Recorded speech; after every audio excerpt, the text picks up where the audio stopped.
Hello everyone, welcome to Recap Queen. In this video, we will explain Crush. This movie tells the story of a man who became an idol at school because of his striking good looks and ability to play soccer. But he didn't realize that a mysterious girl was stalking him. When the people around him start to be threatened, can he reveal who exactly has been stalking him all this time? Let's find out in Crush. Crush begins by showing two children chatting on the roof of a house. The boy, named Tom, told his friend, a little girl named Mary, that he had kissed Emily, the girl he liked at school. Hearing this, Mary's face, which was very happy because Tom was by her side, then turned into a gloomy one. Not long after, she deliberately pushed Tom so that he fell from the house's roof and died instantly. The scene then switches to showing a handsome young man named Scott who has been playing soccer since childhood. Not only does he love soccer, Scott also has an extraordinary talent for playing soccer. Scott gains popularity among his classmates at school for his prowess on the soccer field, which he seeks to turn into an athletic scholarship. One day, Scott again showed his incredible talent and skill in playing soccer, until finally he led his school soccer team to victory at the last minute of an inter-school soccer match. After the game, one of his friends invites him to a party to celebrate their win. At the party, Scott meets his best friend, Jules. Even though Jules is a very beautiful girl and looks good with Scott, Scott never considers her more than a friend. While Jules and Scott were chatting outside, avoiding the hustle and bustle of the party, one of Scott's friends came and challenged him to a race. Scott, who did not mind, then accepted the challenge. However, a tragic incident occurred when Scott suddenly fell and seriously injured his leg. He was immediately rushed to the hospital for medical treatment. Due to a serious injury, he had to undergo surgery on his leg and doctors forbade him to do strenuous activities such as running or playing football for 2 whole years so that his leg could recover as usual. Long story short, it's been 6 months since Scott had surgery on his leg. Even though he hasn't fully recovered, he is still determined to train his legs so he can recover soon and can play soccer as usual. His father had advised him not to push himself too hard because he was still worried about his son's condition. But Scott didn't really care about his father's words because Scott was afraid that he would not receive a scholarship. After all, he was considered unable to play soccer anymore. Therefore, he always trains his legs by jogging around his house area every day. While at school, Scott, who was bored in class, sketched his teacher's face, Mrs. Brown. Although he is quite talented at drawing, he often feels less confident in his drawings, so he throws the sketches in the trash. However, his action was discovered by one of his classmates, a girl named Bess, who then picked up the sketch from the trash and stored it. On the other hand, although Scott is no longer a star on the soccer field, his popularity has not faded away. This is evident when he still keeps getting love letters from his fans every time he opens his locker at school. One day, while he was jogging, he accidentally bumped into a beautiful woman named Andie in front of a record store. After apologizing to her, he resumed his jogging. Andie turns out to be a colleague of Bess, who also works at the record store. Bess told Andie about a young man she had a crush on, who was none other than Scott. Because Scott is a handsome young man and very popular, Bess feels insecure approaching him. Andie then advised Bess not to be discouraged and to remain confident in approaching Scott. Before Bess spoke further, Andie was called by their boss, David, who was none other than Andie's boyfriend. That night, Bess, who managed to track down Scott who was practicing soccer, secretly observed him from a place that Scott could not see. After finishing practice, Scott immediately rushed home because Jules was waiting for him. Being carried away by the atmosphere, the two then made love. After that, Jules took a selfie using Scott's cell phone without wearing clothes. As the night wore on, Jules said goodbye to Scott and went home. However, without Jules realizing it, she was being followed by someone when she was about to go home. After that, Bess was seen who had just arrived at her house and met Jeffrey, a young man who had been openly showing that he had a crush on her. Because Bess didn't like Jeffrey, she ignored him, especially after knowing that Jeffrey had always been following her so that he knew her home address. Feeling uncomfortable with Jeffrey, Bess rushed into the house and chased him away. While in the room, Bess immediately turned on her laptop and started monitoring Jules' social media accounts, where she didn't seem happy to see the girl. One day, while Scott was jogging, he accidentally met Bess, who almost fell if Scott didn't save her. Bess looked astonished to see Scott's good looks up close until she hallucinated that she and Scott were lovers. That night, when Scott was asleep, Bess sneaked into Scott's room and groped his athletic body. The next day, Jeffrey came to Bess at work. He intended to take her somewhere. Bess did not refuse Jeffrey's invitation, but because he boldly tried to kiss her, Bess immediately became angry and left him. As time went on, Bess became more and more obsessed with Scott, until one night, she edited a photo of Scott and herself to make the two of them look like lovers. The next day, Jules was surprised by the threatening writing on her bedroom window. She immediately called Scott and asked him to come. Once Scott arrived there, the two then discussed who had written the threat on Jules' bedroom window.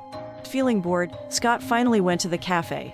There, he accidentally met Mrs. Brown. The woman seemed pleased to meet Scott. Mrs. Brown then recommended a book to Scott, assuming that he would like the book. Before Scott left, Mrs. Brown gave Scott her number and asked him to call her when he finished reading her recommended book. On his way home, Scott met Bess, who was at the cafe with Andie and David. Bess is jealous of Scott and Mrs. Brown, then utters a sarcastic tone. Hearing this, Scott immediately assumed that Bess was the one who had terrorized Jules with threatening scribbles. Not only that, he then accused Bess of being the one who kept sending anonymous love letters to his locker. Scott then asked Bess to stop all these actions. Bess was offended by Scott's words, then pulled out a sketch of Mrs. Brown who Scott had dumped. Immediately, Scott became very angry with her and thought her actions were too much. Scott then told her to stop spying on him. That night, Scott visits Jules at her house and says he already knows who the person who has written threatening words is on her window pane. He only said that the culprit was one of the students at their school, without specifying the name or characteristics. Despite not knowing the exact culprit, Jules was finally relieved that Scott was so considerate of her. The next day, Mrs. Brown, who was jogging, had a tragic incident where she was suddenly attacked by someone and was seriously injured. Elsewhere, Scott, who was training to lift weights, was surprised by a soft touch on his back. This suddenly made him lose control and fall. Surprisingly, there was no one there but him. Shortly after, his coach entered the room and told him to hurry home because it was getting late.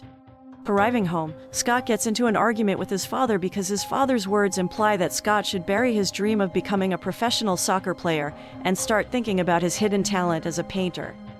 The next day, while Scott was swimming, someone was seen taking his cell phone and doing something with it before finally throwing the cell phone into the pool. Scott then tried to turn his cell phone back on, but in vain, because his cell phone was completely damaged. Scott then turned on his laptop and found out that his private photos circulated on social media. One of them is a selfie of Jules who is naked. Because her nude photos have been spread on social media, Jules feels very embarrassed because she is now the object of ridicule at school. She was very angry with Scott and immediately kicked him out when Scott visited his house, intending to explain that he was not the one who spread the photo. Since Jules doesn't want to see her, Scott then goes to Bess and scolds her badly. Scott didn't think Bess, who looked innocent, had the heart to do all that to mess up his and Jules' friendship. Jeffrey, who happened to be there, couldn't bear to see the girl he loved being yelled at by Scott. Jeffrey then tried to defend Bess, but Scott instead landed a hard punch in his face. He then left after venting his anger. On the other hand, after being yelled at by Scott this afternoon, Bess looks gloomy and hurt by Scott's harsh treatment. One night, Scott runs into Jules, who is in a hurry to go to a party. He tries to explain the misunderstanding between them and confirms that it wasn't him who shared the photo, but Jules turned very angry with him and immediately asked him to leave. Arriving at the party, Jules felt that everyone was talking about her nude photos. Feeling very embarrassed because she was the object of everyone's gossip, she rushed to the restroom to calm down. There, she met Bess, who was trying to calm herself down. After feeling a little calmer, Jules finally returned to the party and tried to enjoy the atmosphere, until in the end she felt drunk because she drank too much beer. Jules decided to rest in one of the rooms. While she is alone, someone sneaks into the room and tries to kill her. When the person covers her face so that she suffocates to death, Jules pretends to be dead to trick him. After feeling safe enough, she immediately came out of the room and met Scott. She then tells Scott that someone is trying to kill him. Scott finally reveals to Jules that Bess has always liked him and followed him. Scott then assumed that Bess most likely was the one who had attempted to kill Jules. However, Jules felt that Bess was not the type of person who could hurt other people. Even so, Scott asked Jules to be more vigilant and careful. Scott then promised that he would soon find out who the person who intended to kill her was. On the way home, Scott accidentally bumps into Andie, who is about to cross the road. Scott was about to take Andie to the hospital to treat her wound, but she refused and asked Scott to drive her home. Arriving at Andie's house, Scott tries to treat minor wounds on Andie's legs. After finishing, Scott, who was about to go home, was suddenly hit by Andie until unconscious. It is finally revealed that Andie has always followed Scott because she is obsessed with his good looks. Andie secretly followed Scott and often sneaked into his room when he was asleep. Andie did not even hesitate to hurt Mrs. Brown because she felt jealous of the woman. Andie was the one who tried to kill Jules and spread her nude photos on social media. So far, Andie is the stalker who appears in Scott's life and begins demonstrating disturbing behavior. Andie then locks Scott in the basement of her house. When Scott tried to escape, Andie broke his injured leg and sedated him. The next day, Andie told Bess that she was going out with David. David came to Andie's house not long after that, intending to pick her up. However, unexpectedly, Andie killed David without showing the slightest feeling. After killing David, she comes to Scott in the basement and asks him to paint her face. She then promised Scott that she would release him if she satisfied Scott's work. Because the drawing was not satisfactory, Andie was annoyed and wanted to hurt Scott, but Scott tried to fight it, though limping because of a severe injury to his leg. After knocking Andie unconscious, Scott makes another escape attempt and manages to crawl out of the basement. On the other hand, Bess was worried that both Andie and David had not returned to the shop. She finally went to Andie's house to check on her partner's condition. Arriving at Andie's house, she saw Scott crawling and rushed to help him. Scott then told Bess to call the police. It didn't stop there. Bess and Scott were shocked to find David lying dead. Andie came out, attacked Bess and tried to kill her. But then, Jeffrey, who always followed Bess wherever she went, came to Andie's house and immediately saved her. Jeffrey and Scott tried to beat Andie, until in the end Scott managed to kick Andie into the basement and knock her out. Scott then thanked Bess and Jeffrey for saving him. Scott also apologized to Bess for accusing her of being a stalker who interfered with his life. After the incident, Bess decides to forget her feelings for Scott and opens her heart to Jeffrey. A few days later, Jules visited Scott at his house. Because he could no longer play football due to an injury to his leg, Scott decided to apply to art school and develop his art-making talent. Like Bess, Scott begins to open his heart to Jules and the two decide to have a romance. The film ends by showing Andie who is conducting an interview session with Mr. Graham. Andie admits that she has committed murder from an early age and warns him that she will not remain in custody for long. Here it is finally revealed that Andie has multiple personality disorder. She sometimes becomes Andie, Emily, and Mary, a little girl who has the heart to kill Tom, which is shown in the scene at the beginning of the film. The film ends.